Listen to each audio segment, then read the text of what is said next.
What's going on, everyone? I'm just a typical, average American here today to react to a video all about Canada's Atlantic provinces and some of the things that most people, especially Americans, don't know about them. Because, here in the United States, you better believe that in school, they didn't bother to teach us that Canada even had provinces, let alone any of this stuff. So today, I'm really interested to learn more about this. So let's take a look. Here are 15 incredible geography facts you never knew about Canada's Atlantic provinces. Okay. Fact 1. The world's highest tides? The highest tides are in Canada? The Bay of Fundy, a massive inlet separating New Brunswick and Nova Scotia, is a global marvel, the highest tidal range on Earth. Twice a day, an incredible 160 billion tons of seawater flow in and out of the bay. To put that... What? This... Canada is like some kind of geographical global anomaly or something. You guys got some crazy stuff going on there. Because, like, when I tell you, I think maybe it's because, as Americans, we have a very narrow, very specific, sort of stereotypical idea of what Canada is supposed to look like.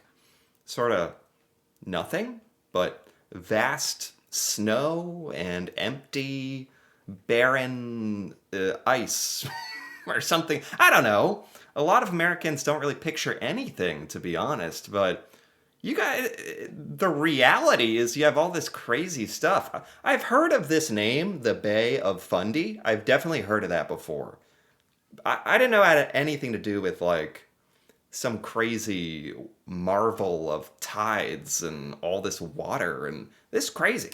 In perspective, this volume is greater than the combined flow of all of the world's freshwater rivers. This extreme phenomenon, driven by the bay's unique shape and resonance, creates a staggering vertical difference between high and low tide, up to 16 meters in some areas. The most famous place to witness this is at Hopewell Rocks in New Brunswick, where flowerpot rock formations are completely submerged at high tide, only to have their bases fully exposed on the ocean floor just 6 hours later. What? No freaking way.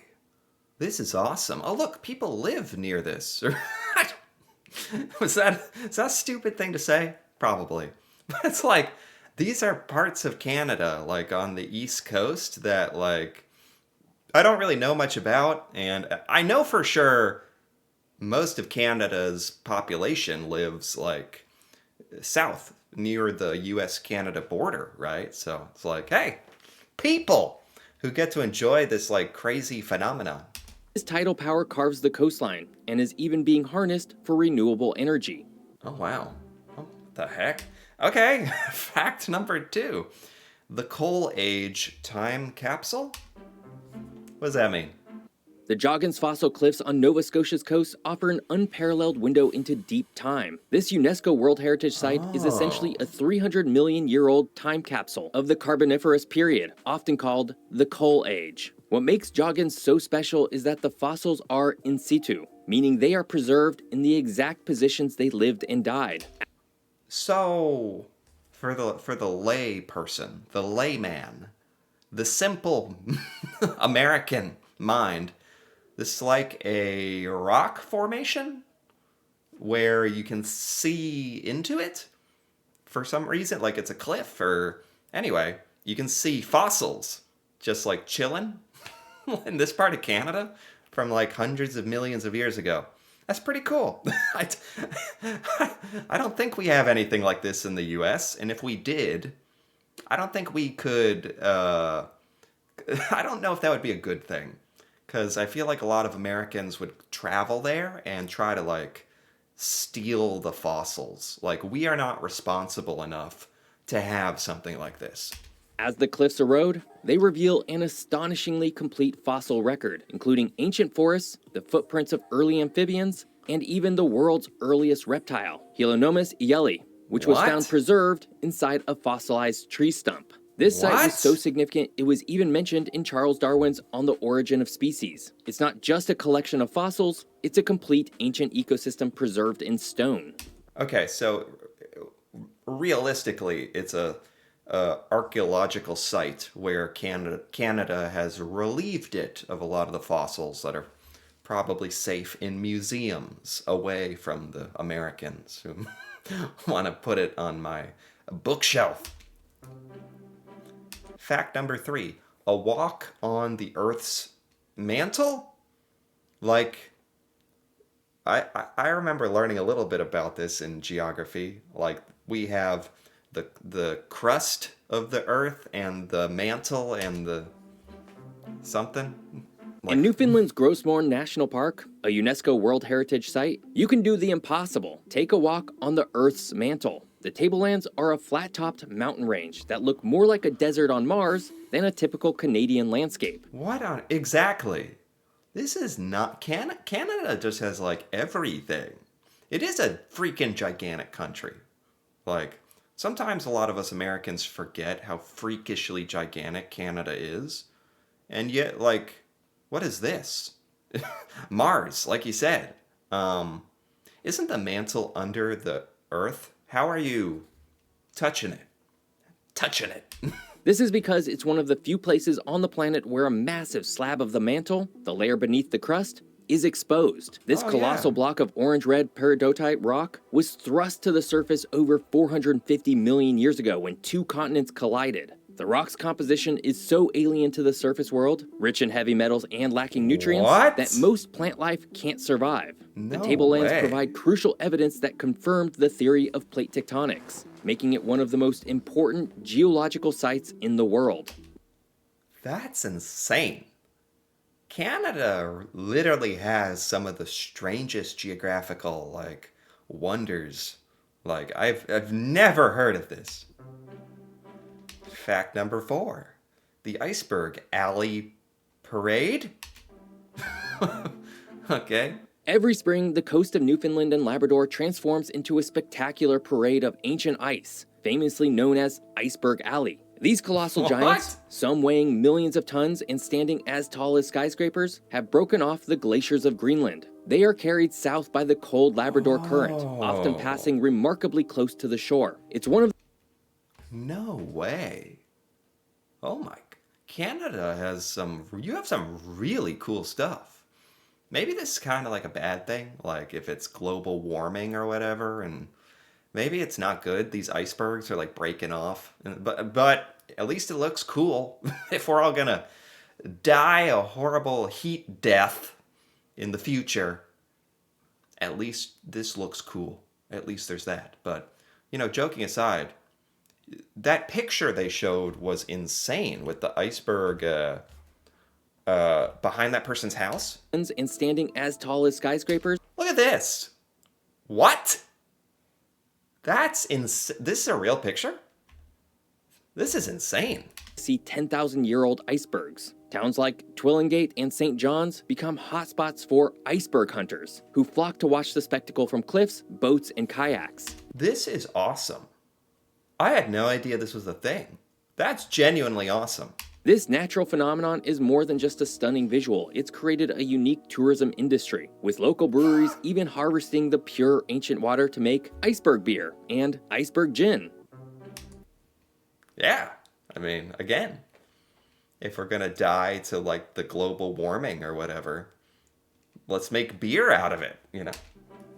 Fact 5, the gravity-defying magnetic hill. It just goes on and on. You guys got a magnetic hill. Okay. Sure. In Moncton, New Brunswick, there's a small stretch of road that has baffled visitors for generations and appears to defy the very laws of physics. It's called Magnetic Hill, one of the most famous gravity hills in the world. The experience is simple. Drive your car to what appears to be the bottom of the hill, shift into neutral, and watch in disbelief as your vehicle seemingly rolls backward, up. What? What? Is this a real thing? Hill against gravity. Is it magnetism? A mysterious force? The truth is a fascinating trick of the mind. Magnetic hill is a perfect optical illusion. The configuration of the surrounding landscape, the way the trees lean and the hills on the horizon are sloped, skews your perspective, making a slight downhill grade look like a steep uphill climb. Oh, it's not. What? No. I wish I had skipped this. I thought it was more fun when I thought it was magnets in the hill. I actually was fooled. I really thought it was like magnetic force pulling your car. That's why you don't ask a magician to reveal their tricks. Okay, the truth is it's optical illusions and stuff. Okay. A simple, brilliant quirk of geography that has become one of Canada's most beloved and enduring tourist attractions. Ha! No way. Number 6. The Vinland of the Vikings. Nearly 500 years before Columbus set sail, Vikings landed in North America. The proof of this historic feat lies at Lanso Meadows, a remote site on the northernmost tip of Newfoundland. Now a UNESCO World Heritage Site, this is the only authenticated Norse settlement on the continent. Archaeological work in the 1960s uncovered the remains of 8 timber-framed, turf-walled buildings, identical to those found in Norse Greenland and You have a Viking settlement in Canada? Can you, go see it? Iceland from the same period. Carbon dating places the settlement at around 1000 Common Era, and the discovery of iron smelting workshops and artifacts like a bronze cloak pin confirmed its Norse origin. Freaking Vikings in Canada. No way. This site is the physical evidence of the Vinland, spoken of in Icelandic sagas, a place where Leif Erikson and his followers briefly lived, making Atlantic Canada the first point of contact between Europe and the Americas. No way. That's real. History is cool. And this is, Canada gets this is a major part of history, kind of underrated. First person from Europe to land in, what they say, North America. Number 7, the cradle that arrived late. Okay. Prince Edward Island proudly holds the title Cradle of Confederation. In 1864, the leaders of the British North American colonies met in Charlottetown to discuss a maritime union. This meeting, however, evolved into the first serious discussion about uniting all of the colonies into a new country. This Charlottetown Confederation directly led to the birth of Canada. But here's the historic irony. When Canada was officially formed in 1867, Prince Edward Island refused to join. The island delegates felt the terms, particularly regarding representation and the buyout of absentee landlords, were not in their favor. For 6 years, Prince Edward Island remained its own separate colony. It was only in 1873, facing a severe economic crisis from a railway building project, that the island finally agreed to join. And Newfoundland, which also attended the early talks, held out even longer, not joining until 1949. That's fun and all, but it's that's not that shocking that it was a gradual kind of thing with the formation of all of Canada. And maybe it's just kind of funny that it was Prince Edward Island because it's small, and I don't know how many people live there, but was it just a couple thousand people holding out no, we are our own sovereign country, Prince Edward Island. It's just kind of cool. Number 8, a piece of France in Canada? What does that mean? Just 25 kilometers off the southern coast of Newfoundland lies one of the world's most fascinating geographic and political quirks, the islands of St. Pierre and Miquelon. This tiny archipelago is not part of Canada. It's a self-governing overseas collectivity of France. It's... What? Since when? What? Do Canadians, do you guys know about this? Do you know this stuff? This is weird. There's a part of France hanging out literally next to Canada? Stands as the last remaining fragment of the once vast French colonial empire of New France. After France lost its North American territories to the British in the 18th century, it was allowed to retain these small rocky islands as a base for its fishing fleets. Today, its roughly 6,000 residents are French citizens. There's people there? There's freaking people there. French people. It's funny because, like, obviously Canada has all the French Canadians and the French history. I just didn't know you literally have part of France. It's weird to say. And there's people there who are French citizens. Vote in French elections, and use the euro. Visitors can take a short ferry from Newfoundland and find themselves in a European town, complete with French bakeries, gendarmerie, and Citroën cars, What? creating a unique international border in the middle of Atlantic Canada.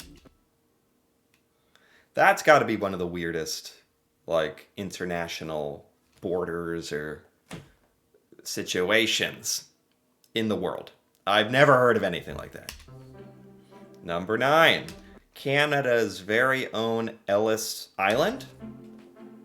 Really? From 1928 to 1971, the Port of Halifax, Nova Scotia was the front door to Canada for over 1 million people. Pier 21, an ocean liner terminal and immigration shed, served as the nation's Ellis Island. For hundreds of thousands of immigrants fleeing war-torn Europe, seeking new opportunities, or joining family, Pier 21 was the Wow. first experience of Canada. It was the primary entry point for refugees after World War II, displaced persons, and nearly 50,000 war brides who had married Canadian servicemen overseas. Oh, wow. This sounds a little familiar. Somehow. Like, somehow this is the only scrap of Atlantic province knowledge in my brain. Something about Halifax being like this port of, I guess, a lot of immigrants and stuff. That sounds a little familiar to me, actually. This single building played a monumental role in shaping Canada's 20th century identity and its shift towards a multicultural society. Today, Pier 21 is a National Historic Site and home to the Wow. Canadian Museum of Immigration, preserving the powerful stories of separation, hope, and new beginnings that unfolded within its walls. Wow. Okay. Number 10. The perfectly planned colonial town. The fishing town of Lunenburg, Nova Scotia is so perfectly preserved it has been designated a UNESCO World Heritage Site. But its Oh. significance isn't just its beauty, it's its history. Lunenburg is the best surviving example of a planned British colonial settlement in North America. Established in 1753, What? the town was not allowed to grow organically. Instead, it was laid out by surveyors on a rigid, rectangular grid system, a model the British used to colonize new territories. It was Okay. populated by foreign Protestants, mostly German, Swiss, and French-speaking people recruited to settle the region. Today, the town's Okay. historic core, known as Old Town, still adheres to that original 18th century grid. This is beautiful and really cool that Canada has managed to preserve this. An example of like a hundreds of year old British colony thing. Like, and you can it honestly I wouldn't have known. Like, I would have just thought this is like a really cool vintage looking seaside Canadian town, which is admittedly what it is, but I didn't know all the history behind it. Its iconic, brightly colored wooden houses and unique architectural features, Ah! like the Lunenburg Bump, make it a living museum, a Oh, window wow. directly into Canada's colonial past. That's really cool that this exists. Number 11, Canada's only officially bilingual province. Officially bilingual. What would that be? Because Quebec is French, right? Like, officially. Which one is bilingual? Because I thought Canada as a country was bilingual. New Brunswick holds a unique distinction within Canada. It is the nation's only constitutionally bilingual province. This New Brunswick. New Brunswick. Always. No offense, but I never remember New Brunswick. And they speak French there. means both English and French have equal status as official languages in government, law, and education. Oh, This God. isn't just a symbolic gesture, it's a fundamental part of the province's identity, rooted in its deep history. That's cool. It's kind of got to be a pain. Unless everybody there is bilingual. That's awesome. That'd actually be awesome. But if you have to, like, divide everything... Like, it's already confusing enough to me when I found out Canadian packaging has English and French written on it. So this would just, to me, kind of be, like, annoying. no offense, like other languages are beautiful but in practical, application, it's like the government is speaking in two languages. You don't understand everything. But obviously it's got its pros and cons. The region is the historic heartland of the Akkadian people, a distinct francophone culture. This was later blended with the massive influx of English-speaking United Empire loyalists who fled the American Revolution. The result is a province where these two linguistic communities are woven into the very fabric of society, from street signs and public services to schools where students can be educated in either language. See, that's what I mean. The school is speaking two languages. Does everybody have to be bilingual, or do you just choose? Or I think just because, as an American, and the U.S. is so English speaking, sometimes you see a little Spanish, to be fair, but nothing like this. New Brunswick's bilingualism is a lived daily reality. Number 12, the half-hour time zone? Is that a thing? When traveling across Canada, you adjust your watch in 1-hour increments until you reach Newfoundland. The island of Newfoundland operates on its own unique half-hour time zone, Newfoundland time. This puts it 30 minutes ahead of the rest of Atlantic Canada and 90 minutes ahead of major centers like Toronto and New York. Why? I'm sorry. That just feels like, I don't know. If the bilingual thing confused me, this is like, your home is a half hour ahead of or behind of everyone. I don't know about that. What is there a good reason for this? Geographic quirk is a powerful symbol of the province's unique history and identity. Before joining Canada in 1949, Newfoundland was its own self-governing dominion. It established its own time zone in 1935, and when it joined Confederation, it chose to keep it. This half-hour hop is more than a scheduling hassle. It's a proud, living artifact of Newfoundland's independence, and it's cool. It's unique, but it's also like, is this like a middle finger that they're giving? Like, we were once, our own country, and we shall reluctantly join you. And they're like, but we will always be a half hour different. Like, come on. Really? its distinct cultural identity, setting it apart from the mainland. Okay, fair enough. 13. The lighthouse capital of Canada. Nova Scotia's identity is inseparable from the sea, and nothing proves this more than its skyline. The province is the lighthouse capital of Canada, boasting over 150 lighthouses. That's very cool. Very sort of wholesome in a way. I can't honestly remember. I'm not sure I've ever seen a lighthouse in real life. Most of any province. This is a direct consequence of its physical geography, a long, rugged coastline of over 13,000 kilometers, plagued by treacherous rocks, shoals, and legendary fog. For centuries, these beacons were the essential lifelines for fishermen, sailors, and shipping traffic. Each lighthouse has its own story, from remote island sentinels to community icons. The most famous, of course, is the Peggy's Cove Lighthouse, perched on its granite-scarred shore. While modern GPS has made many lighthouses obsolete, they remain powerful symbols of Nova Scotia's maritime heritage, resilience, and a deep, enduring connection to the Atlantic Ocean. That's just cool. I am glad that these exist. Like lighthouses.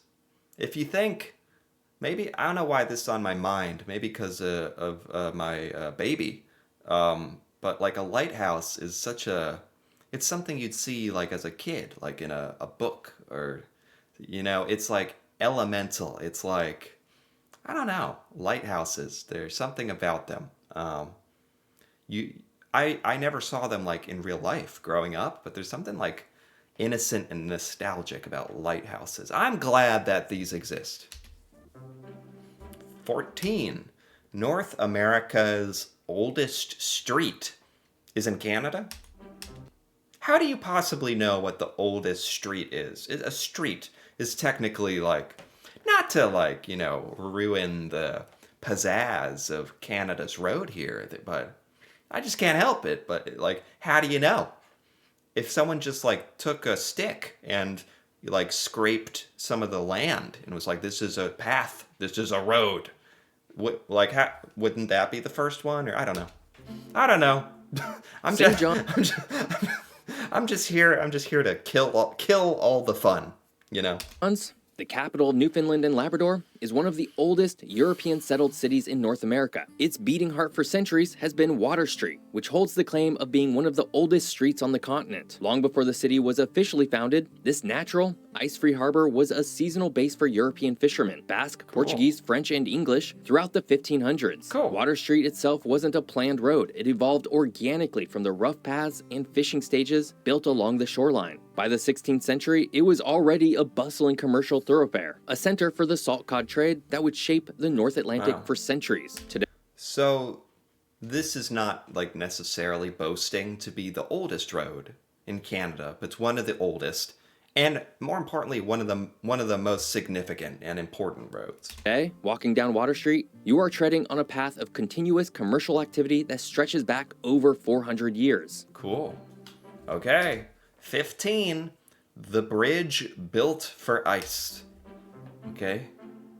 For most of its history, Prince Edward Island was isolated from the mainland, accessible only by ferry. That all changed in 1997 with the opening of the Confederation Bridge, an Right. engineering marvel. Stretching 12.9 kilometers across the Northumberland Strait, it connects Prince Edward Island to New Brunswick That's and is crazy. the longest bridge in the world built over ice-covered water. That is crazy. Right. So in the winter time, like right now, what happens? Does it all freeze? Like, if it gets cold enough, trees will start exploding. Is this at risk or?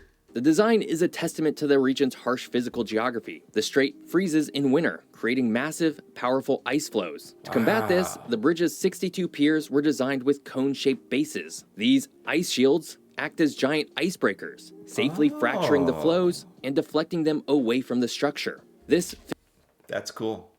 You guys knew what you were doing when you built this thing. fixed link revolutionized life on Prince Edward Island, permanently tying the island to the mainland and transforming its economy, tourism industry, and sense of place. Ontario, Quebec, and British Columbia take up most of the conversation around Canada, which is crazy because the Atlantic provinces are simply incredible. And while each Atlantic province could easily be its own 15 facts video, and maybe will be someday, I thought it was important to highlight the entire region today. Yeah, there you have it. That was really cool. Great video by, this is by Geography by Geoff, a really great YouTube channel. That, you better believe that was 15 weird, fascinating things about Canada's Atlantic area, provinces, that I have never heard of before. You guys got some cool stuff going on, and some weird stuff going on, and I like it. So anyway, if you enjoyed this, feel free to give this video a like, or leave a comment with your thoughts on any of these crazy facts about these Canadian provinces, and if you've heard of any of this stuff, or that'd be cool to hear about. And if you're interested in more videos like this, me reacting to Canadian things that I've never seen before, feel free to subscribe for more. And until then, thanks for watching, and see you next time.